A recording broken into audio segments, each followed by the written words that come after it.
Hi, and welcome back to my channel. If you're new here, my name is Joey. I'm a full-time work from home, stay-at-home mom, an author, and the person that's gonna help you become the main character in your own life. You're gonna have to excuse my voice. I am so sorry. We have been sick for what feels like weeks. At the end of November, one of us got sick, and everyone in my house has basically just been passing it around since then. And every time I think I'm getting better, I end up back here. So you're gonna have to excuse my voice. I'm gonna make this a quick video so you don't have to listen to me for too long, but it is a good one, so you don't wanna miss it. Happy New Year! It is 2024, and if you are anything like me, you've spent the last few days reflecting on the year before. And when I was doing that reflecting this year, I realized a few things, and those things have actually given me the opportunity to approach this current year very differently than I ever have approached a year in the past. And I have essentially been living out a pattern for at least the last 15 years, where I go into the new year with all of these ideas, plans, I'm excited, I'm motivated, and then when I go to do my reflecting at the end of the year, I'm confused because my year did not look how I planned for it to look. It did not look how I wanted it to look. And I get kind of up in my head and I'm like, no, I'm gonna do better this year. I'm gonna go into the new year. I'm gonna do things differently, and then lo and behold, I do things the exact same way. And it is time that we break out of that pattern. It is time that we break the cycle of disappointment. And in my reflecting on the last year, I actually learned quite a few things, and those things have actually taught me how to better approach this current year. So when I'm doing my reflecting at the end of this year, things are gonna look very different, friends, and they're gonna look different for you too. And actually, it's very, very simple. It's not easy, but it is very simple. I had to essentially change my perspective on how I'm goal setting and how I am setting my resolutions. I don't often do resolutions because I tend to think that they set me up for failure, but that's because we weren't approaching them the right way. So how can we approach this year in a way that will have us happy and satisfied and excited as the year is coming to a close and proud of ourselves? So let me guess, you are probably not much unlike me, where as the year is beginning, you have all of these ideas, right? You think about them, you talk about them, you're planning them, you're excited, you're motivated, and you are doing all of these things, right? The talking, thinking, planning that make you feel like you're actually making more progress than you actually are. And y'all, you can talk about things until you're blue in the face. You can plan things to the nth degree, but that doesn't actually make your life what you want it to be. Now, I am no stranger to planning. I love a good plan. I am a firm believer in the if you fail to plan, you plan to fail. But I think often what happens is we get stalled out in the planning phase. We let the planning be what makes us feel satisfied and feel like we are prepared, right, to accomplish what we want to accomplish. But then we miss a crucial step, which I've talked about many times in the past, which is actually doing the thing. And so as I sat down to think about what I wanted this year to look like, I realized that things are actually a lot more simple than we allow them to be. So there's actually a formula for how you can approach your year so that you end it feeling the way that you want to feel instead of feeling disappointed and confused about why nothing went according to your plan. That formula looks like this. The first thing that you need to do is decide how you want to spend your time. Now, I realize that might sound super simple, and it is, but how often are we allowing ourselves to think about that specific feature in our lives?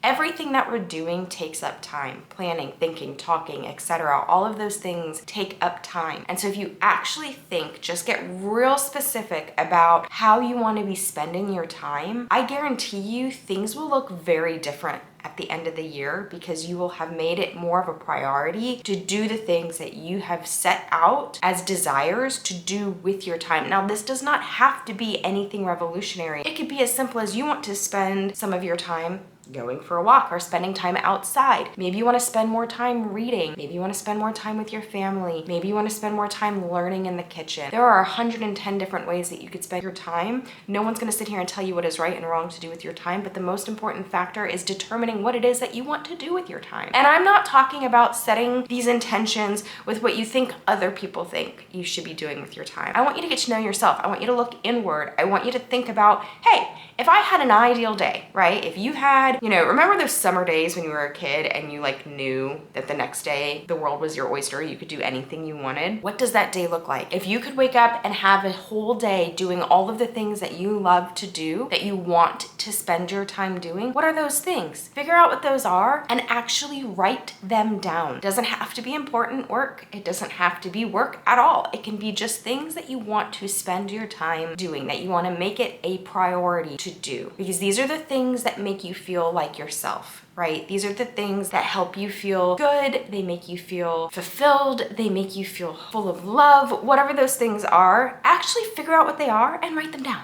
Okay, this next thing is probably gonna be the #1 game changer for me at least, and I do think it's gonna be the thing that changes the game for you as well. This is something that I learned when I was reflecting on 2023, and it is something I'm absolutely not just bringing into 2024, but I also think that this is the game changer in general for how I'm approaching my years, so that when I'm reflecting at the end of each year, I'm not left with that feeling of disappointment, and that is to pay more attention to the process than the results. And if you know anything about my story, you'll know that I went into 2023 with this very safe job. I had all these thoughts and plans of how I thought my year was gonna go. And by the end of February, that whole idea went sideways. Like that whole concept for my life went totally sideways. It was out the window, no longer working a very safe job. Everything was up to me. And because of that catalyst, I essentially had to throw away my entire plan for the year, because the #1 thing I had built my entire year around was gone. And so I just basically had to approach each day with the mindset of like, just do the things, right? Like just do the things. I couldn't control what the results were going to be. All I could do was focus on what I was doing. And actually, as I was setting my intentions for 2024, I was starting to feel a little bit discouraged, because I was realizing that everything that I was writing down was sort of out of my control. And what I mean by that is I initially had all of these goals that surrounded numbers, right? I had this idea in my mind of how many subscribers I wanted on YouTube. I had this idea of how many followers I wanted on TikTok, or how many books I wanted to sell, or all of that. And while those things are important to keep in mind, and they are definitely benchmarks that are worth like noting, because that's what you want, I had to switch up the way that I was approaching it, because that can, at least for me, I don't know if this is the same for everybody. Maybe numbers are super motivating to people. To some people, they're not that motivating to me. In fact, they can be kind of discouraging, because again, it feels out of my control. But what I can do is look at those numbers that I have in my mind, right? And sort of reverse engineer a way to get to that goal. And I've talked about this in the past, where you think about all of the different ports of call, right? We've talked about when you're goal setting to think,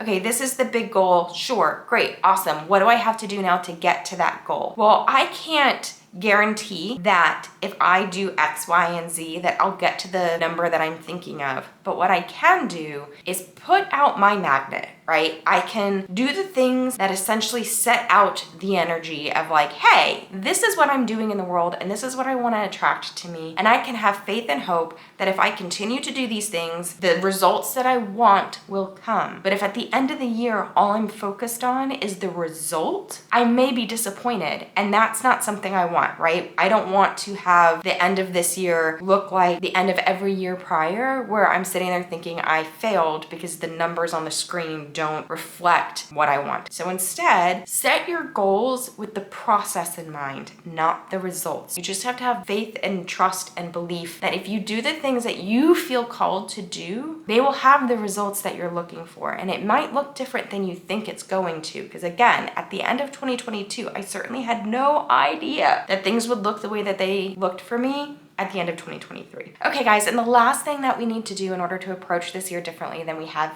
any other year in the past is you actually need to do the things. I know that sounds really frustrating because it's so much easier to talk about it, think about it, plan about it, but you actually have to do something different to see something different. If you want to see a difference in your life, you have to be the difference in your life, right? You can't do the same things over and over again and hope to see a different result. That's the definition of insanity. But the thing is, we're creatures of habit. We fall into these ruts, we fall into these routines because it's what's familiar to us. And so without even realizing it, without our consent, we end up living in the same patterns over and over and over again because it's what we know. So it's so important that you set out and do things differently than you have in the past. Now, these do not have to be monumental things. These do not have to be, oh, I'm gonna write for 15 hours a month. No, that's not what I'm talking about. I'm even talking about just like micro habits that are different, that sort of jumpstart your person, your soul, your identity into a different routine so that you maintain the difference that you want to see. So you might want to sit and think about the tiny things, the micro habits that you can do that sort of alter the path that you're on, right? If you are adjusting the things that you're doing regularly, your person changes. Even if these things are not necessarily attached to the goal that you want to see accomplished,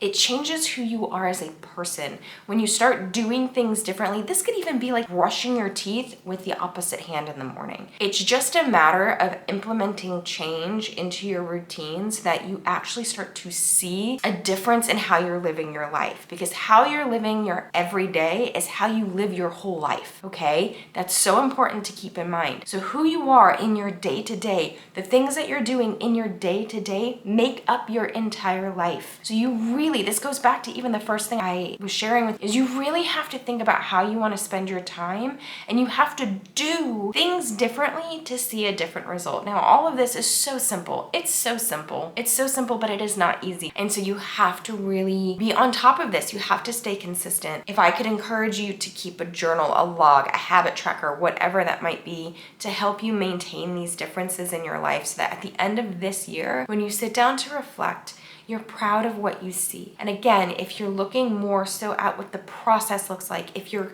paying more attention to the things that you actually want to be doing, the things you want to implement, at the end of this year, that's going to look different. Regardless of what the results are, your life is going to look different because you will have done things differently. If you pay more attention to the things that you want to spend your time doing and you actually make it a point to do those things, at the end of this year, everything will look and feel very different. So I'd love to hear in the comments down below, what is it that you want your life to look like at the end of 2024? And as always, I'm so grateful for you guys being here. I hope you have a wonderful new year and that you feel encouraged and motivated and excited to bring things into your life this year that you've never done before. And I will see you again very, very soon.